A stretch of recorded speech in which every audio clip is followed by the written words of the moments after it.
Okay, where the fuck are we? This is a video response to me.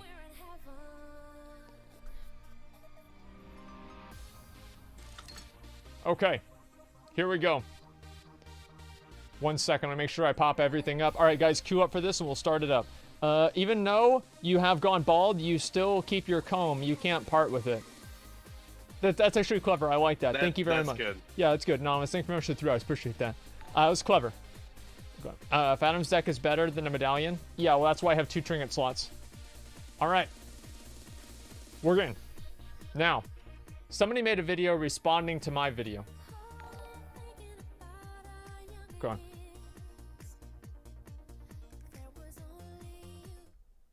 Here we go. Let me jump down first, and then I'll do it, okay? Just so I have a little bit more time, okay? When will you play the Vanilla WoW beta test in 2 weeks? I'll play it on the first day it comes out.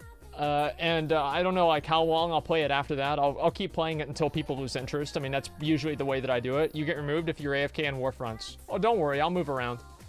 Looking sexy today. Thank you very much, Luke Likes Bacon. I appreciate it, man. Okay, just a second. AFK in Warfront, kick him. Oh, I'm not AFK. I'm just guarding the base. It's completely different. Like, I would never AFK in a Warfront. That's toxic. Okay, here we go. Same Warfront every week. Well, I mean, like, I don't mind the Warfronts, honestly, guys. Like, I think they need improvements, but I think it's a good template for them to work off of. Like, what do you think about that? Like, do you like Warfronts at all, McConnell? No, they suck massive cock. Like, I hate them. Really? Wow. Yeah, they're fucking useless. Jeez. I don't think they already had something good in the game. It was called Old School AV. Used to last a week. Okay, what happened to that? Well, they did that with Ashran. Ashran lasted forever. And that wasn't better. Garbage. It was trash can, man. Nobody liked it except you, because all you would do is stream and queue it up with a whole bunch of people to heal bot you. Normal people did not like trash can. Is that what they call it? Yeah. All right, let's see what this guy has to say. Old school AV doesn't fit in this. No, I mean like AV, like, so it was good, but I never really played like AV like back like that. Look at that, dude. That's actually cool. Okay, here we go. And let me go ahead and pause this, and we'll look at the video. What do you mean? What do you mean? Fuck you, McCuck. I'm saying AV was awesome. I'm saying yes, they already had something amazing, which was AV. Fucking idiot. Fucking dumbass cuck. Sorry, go ahead. Okay.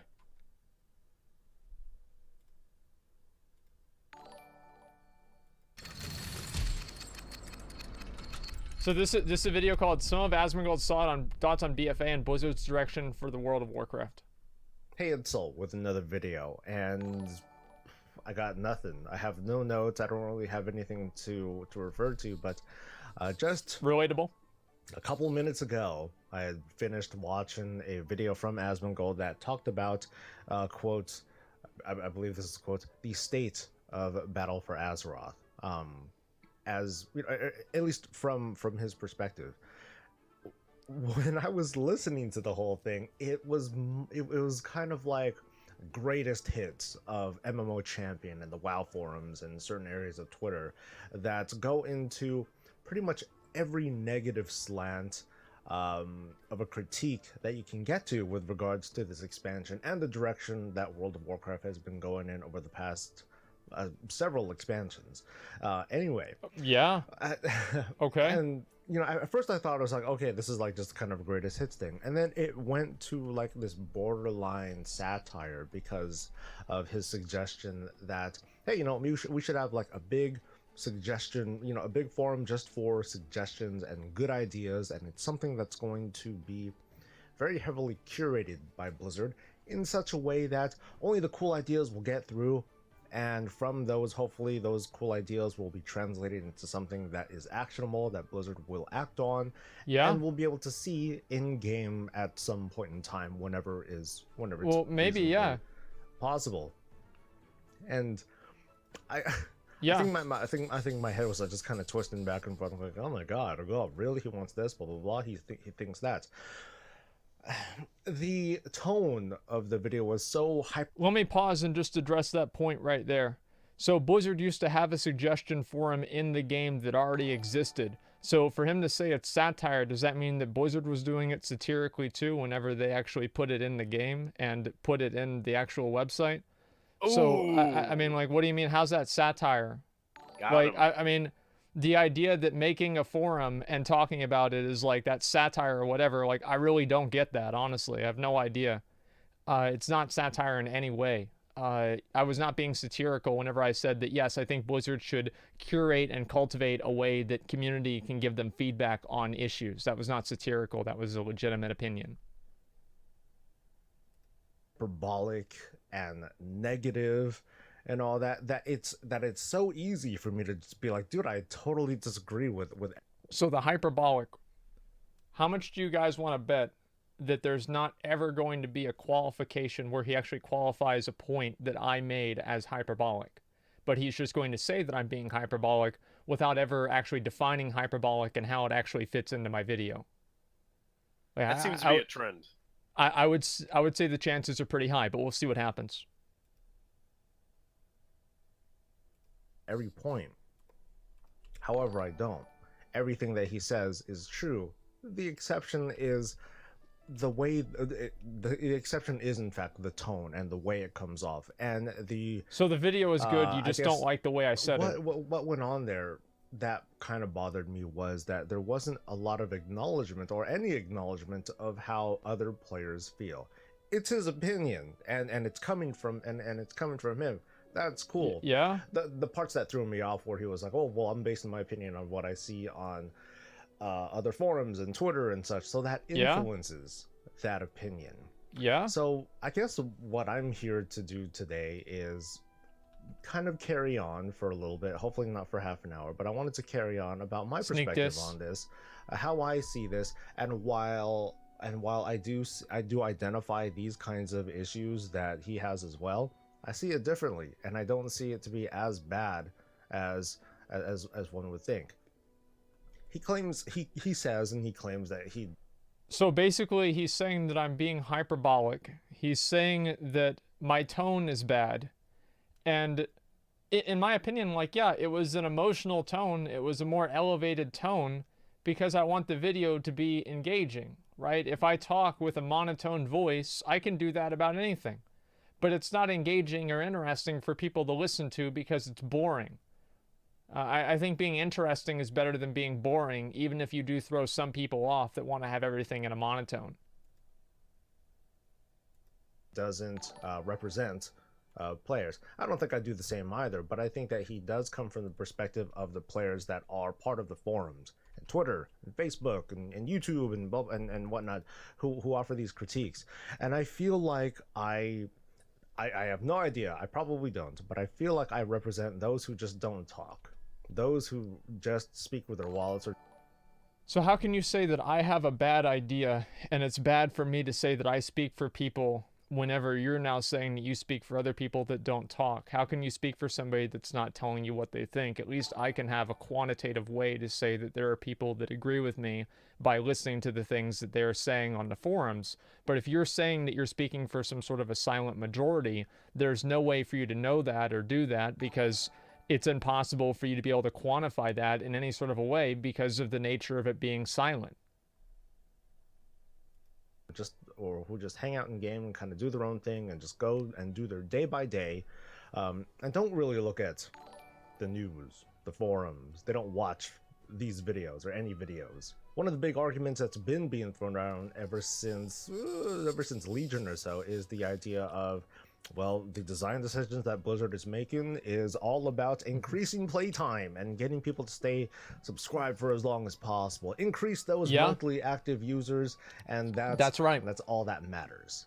And in my opinion, it's a valid critique, but it refuses to acknowledge how things were before and how this is just a redressed version of what feels like almost the same thing. There is a big difference. But the way that I see that particular argument, to me, it doesn't hold any water at all. The idea of using these convoluted systems just for the sake of prolonging subscription time, or enticing players to log back in and do stuff, to me, that doesn't make a whole lot of sense, because I would think it doesn't make sense. It makes dollars. myself, the immediate response that I have to seeing something like that is to suggest, well, if Blizzard really wanted to increase sub time and online time and whatnot, then they would do something much more subtle, like not such as not bother with the idea of being able to switch specs and have your primary stats change with Azurite gear. They would have removed that. They would have said, oh, it's not fun somehow, so we're going to take that out. Or they would have Reforging. lowered the drop rate on certain gear. They would have lowered the number of pieces of gear that dropped in a raid. It would have They gone indirectly back to, have done that by creating vanilla Titan levels, Forging and where War 40 Forging. people would go into a raid and only two or so pieces of gear would drop per boss kill. Kind of sucks. They would go back to. So what they've done instead, like what he's saying is, yes, obviously people do get more gear nowadays, and getting more gear nowadays does not necessarily correlate to there being, like more rewards in a way. Whenever you create Titan Forge gear or whatever, basically back in the day, whenever you got a piece of gear, that was like the best piece of gear that you could get. There's the best version of the piece of gear you could get. Now they've created infinitely, not really infinitely, but like 100 different versions of a piece of gear that you can obtain, and because of that, you're never able to actually get the piece of gear that you're trying to obtain. So to make a 1-1 comparison between the amount of times that you can get like a best in slot piece of gear back in vanilla or like Burning Crusade or even Cataclysm to now is incorrect because of the way the Titan Forging and War Forging system works, and the end game and the end goal is not necessarily to get the gear, it's to get the best version of the gear, which is never attainable now. Having ridiculous Black Temple level attunements in order to just get into a raid. And the Jaina questline to get into Siege of Borealis. The War Campaign questline to get into King's Rest. Was it as hard as the Black Temple attunement? No, it wasn't, but there are still different things that are just like that. The whole premise of prolonging subscription time is countered by an argument that is stated by other players. Maybe a different segment that says, well, all you have to do is do LFR and you're done with the game, and then you feel like you don't have anything to do when you ask, oh, where's the content, Blizz? So I'm not saying that any of these opinions are wrong, but that these opinions and that the players themselves, they have all sorts of different opinions, many of which contradict with each other. And from that, well, the whole different premise of creating a forum that's just designed to curate good ideas, that ain't gonna work. I mean, it's very idealist. I appreciate the sentiment and the passion behind wanting something like that. But I ain't gonna work, dude. Good argument. You'll easily have conflicting ideas that have very strong and good points that come from all these different camps. Well, that's the point where the developers would have to make a decision as to which direction to go in. But the idea is to have the conversation occur so the developers can get more insight into the way the community feels and have them be able to explain why they feel that way. And through the general, Darwinism of ideas in like a forum, the more positive ideas will be outvoted more and the more negative ideas will be outvoted less. Which will probably contradict with each other, and I don't think anything great is going to come out of it. I mean, it's a great thing for Blizzard to look at and be like, okay, they got some good ideas there. Okay, that's a good idea here. Yeah. Okay, well, whatever. Let's go with what we were doing, okay? There's also the conversation that went on, and this also happened in Asmongold's video too, about the premise of, oh, we're just playing in a Skinner box. We're just chasing rewards and carrots, and we're fed up, and some other analogy like that. I'm pretty sure I'm just playing a video game. And that the whole premise of a video game is, this is another cynical way to look at this thing. I'm just playing ones and zeros. I'm just looking at pixels and that sort of thing. So for me to try and understand a game system so much that I have to break it down into the psychological level, like this is just a series of dopamine rushes and such. That, to me, that is an active effort to take the fun out of things and turn it into a calculation, which... Analyzing the game and being analytical in the way that you look at how the game incentivizes different types of behaviors now makes the game unfun. I think that you can make an argument that for some people that's true, but at the same time, I don't think doing that by its own nature makes it unfun. If you're saying, because it's a video game, you should just play it and have fun and not care why certain things go into the game, I would disagree with that pretty strongly. Is a stance that I take with regards to things like simming and all that. To me, simming takes a little bit of the fun out of the. It takes a little bit of the fun out of the game. Although that's a very that's a very debatable stance that I'm taking, because there are many folks that love to There's a lot of people that do that, and be able to go take that path of being able to maximize or min-max their performance. Now, there is one aspect that I think Asmongold and I are more closely aligned with, and that's the idea of being able to work towards something, setting a goal and targeting something that we can eventually work towards. I think he missed the point of, I think he missed the part about, hey, there's the weekly conquest gear award, the weekly PvP award that you can work towards. You know exactly what it is, you can go for it, but at the same time, there is a random fact. I did not miss the fact that there is a 355 item that after 2 or 3 hours of queuing I can obtain. Yes, I did not miss that. I intentionally ignored it. Factor whenever you complete higher end arenas or rated stuff in order to get decent gear. I've said this story a number of times. It's about the Red Sword of Courage. It's a sword that drops from King Yimron on heroic King Utgard Yimron Pinnacle in Utgard Pinnacle back in the That's Wrath right. of the Lich King days. And I think I killed that dude maybe like 50 some odd times before I can get this this sword. I really wanted it, and so I got it, and I felt pretty proud of myself when I finally did, or at least I felt very relieved after like the 50 some odd run. These days, maybe because I'm getting old and kind of cynical myself, but I just forget the name of gear these days. It doesn't matter. It's like I look at the source, I want it, I see it, it looks really cool, but I wouldn't consider the story behind obtaining it to be very memorable. And the reason why is because there's so much feasible, reasonably good gear that's out there that it makes that final goal of getting that thing that you actually want. I think that's true. It doesn't make it feel nearly as fulfilling. This is a trade-off where the perspective on it's where Asmongold and I diverge. I think that is true. He sees it as a slot machine. Yes. I see it as just incremental rewards. That's it. Nothing special. Once upon a time in the Burning Crusade days, there were so few pieces or so few sources of gear that I would often go weeks, months without getting anything worthwhile. Not even like a side grade or just nothing incrementally good, because I already got the piece of hero badge gear or whatever. You have to do the raids, and nothing else would drop for me because I wasn't really capable of raiding beyond a certain level. Yeah. It's the difference where in the past you got nothing, cool, you get something good. These days it's you get decent, okay, decent, downgrade, nah, decent. You get a different kind of reward scheme going on. I wouldn't exactly call this a slot machine, because if I were to say, well, then what is a slot machine? Like, if you wouldn't call that a slot machine, what would you call it? The point that he's making is actually completely valid. What he's saying is that now, because you obtain more and more gear, it's not feasible for every single piece of gear to be valuable in the same way that it used to be, because you would just complete your best in slot set in a matter of like days. That does make sense.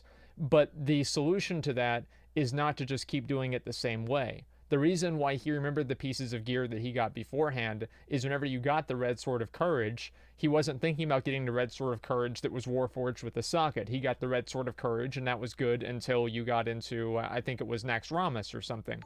So that's why he remembered it, is because it was a definitive upgrade, and he had it for, it made an impact on his character in a way that gear doesn't now. And I think that's definitely true. That now they have more gear, and it does make things harder, and there is incremental growth in a lot more ways. Is incremental growth better than like kind of big jumps in power? I don't know. In my opinion, I think that it kind of is not as good because it diminishes the feeling of upgrades, but I can see a counterpoint for that too. If I were to say that current BFA and Legion as well, that their progression system is a slot machine, then I could easily use the same thing as before, except that you won nothing instead. The question that's being posed here for you could use that analogy for anything, right?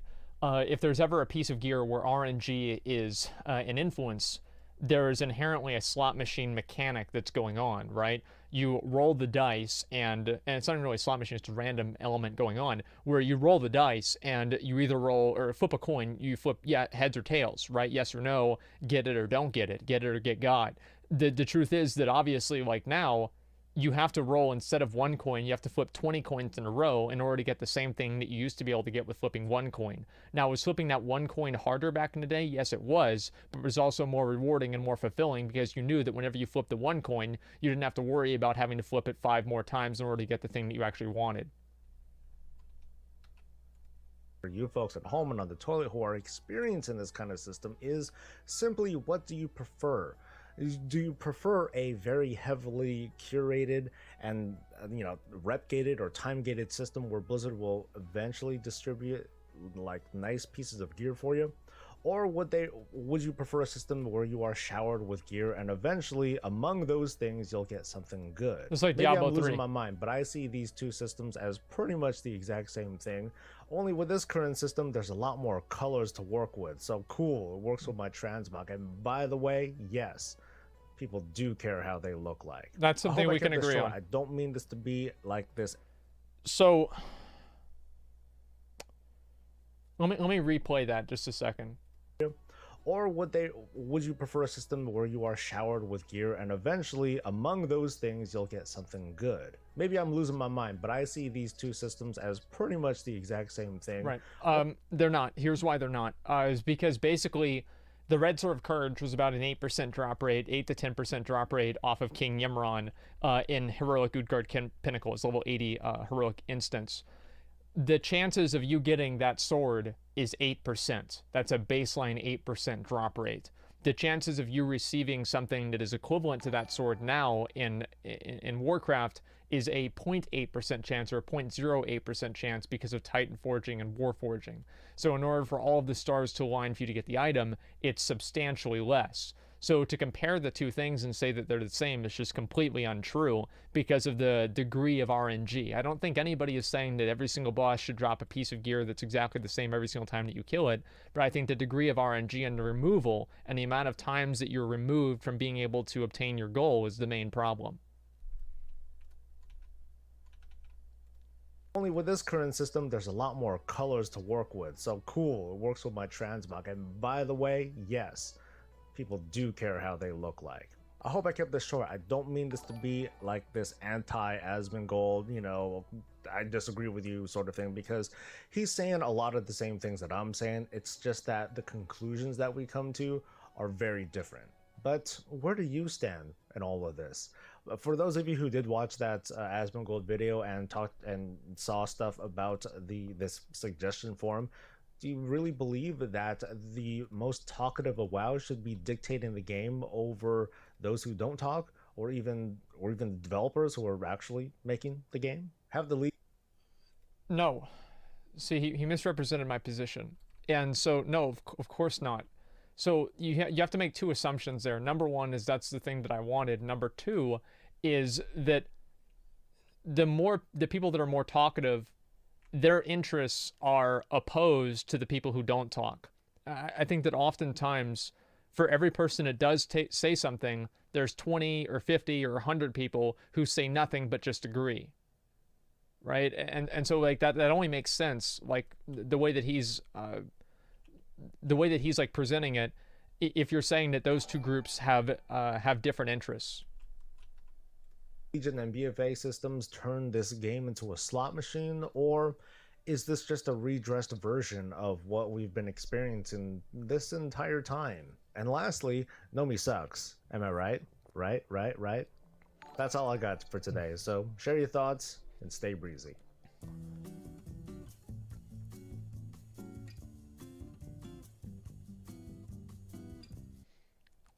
So what do you think?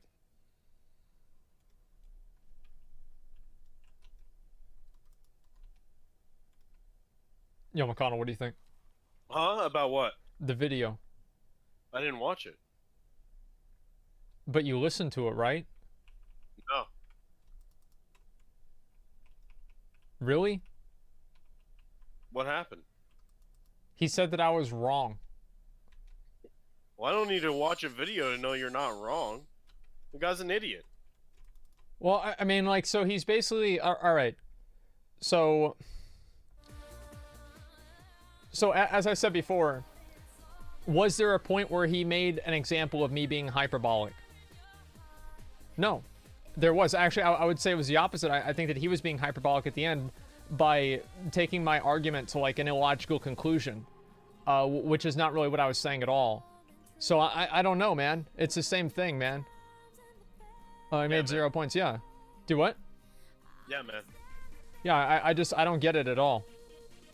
12 minutes of waste, no solutions, worthwhile ideas, dividing community for good boy Blizzard coins. Well, I think really, I think he was really trying to just, like, play the middle of the road, right? And he was, like, he was trying very hard to, like, not be, what's, like, really the word for it?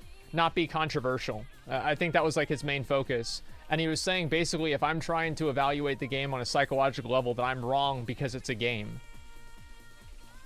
I don't know. I think, like, everything about it's just wrong. I don't know. Provide an example. Like, 1 out of his 10 points. Well, yeah. Okay, so, like, to not be confrontational. Yeah, exactly. Well, I don't want to kick this guy out because he's AFK, man. Like, actually, maybe we should kick that guy out who's AFK, man. AFKing in War Fronts, bro? Like, that's toxic. Who the fuck? A real scumbag to go AFK. Yeah, who the fuck would do that? Absolutely ridiculous. Let's see. Preach, roasted your whole gameplay. Wait, what? Oh, during the expeditions? Yeah, I wasn't really doing too well on those. I was fucking around. Take care, man? Yeah. Chat just sounds like a white knight community with no opinions about the matter. Well, no, I mean, like, so, is it just like that? I mean, is that another... Am I being hyperbolic again? Like, what is it with people and, like, not being able to say what they think? Like, I don't get it. I hate these middle of the road people. Like, oh, well, yeah, I mean, I agree with... Take a stance, man. Take a stance. Have an opinion about something, man. You're pathetic. Stop being a cuck all the time. Just tell people what you think, man. I think that they're just trying to, like, to hide their positions because they don't want to alienate anybody. They just want to play the middle of the road the whole time. It's boring to me. Like, I don't think it's not productive either.